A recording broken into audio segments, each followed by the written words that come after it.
Xocalı faciəsi.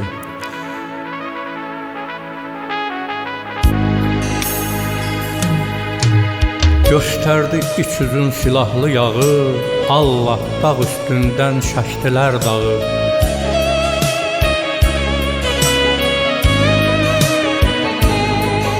Matəm nişanəsi, qara bayrağı, evinin üstünə bağlayan xalqı.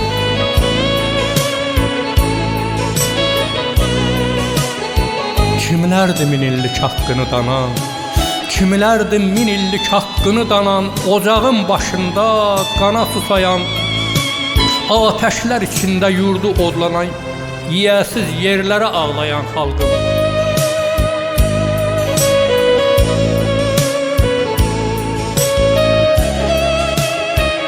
Səfərbər eyləyib öz əskərini, düşməndən təmizlər sərhədlərini, bu vətən yolunda şəhidlərini gözünün üstündə saxlayan xalq, gözünün üstündə saxlayan xalq, saxlayan xalq. Nifrete çevrildi bakışlarınız, kalmış ekilerden akışlarınız, güllere garg olmuş baştaşlarınız, namusun gayretin taşı şehitler.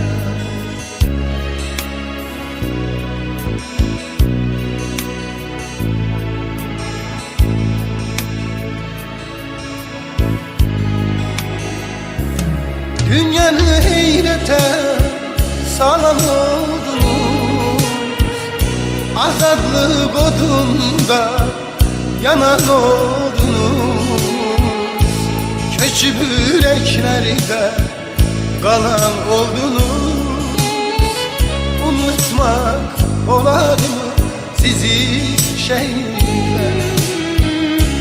Dünyanı heyrete salan oldunuz, azadlık odunda yanan oldunuz, köçüp yüreklerde kalan oldunuz. Unutmak olar mı sizi şehitler? Unutmak olar mı sizi şehitler?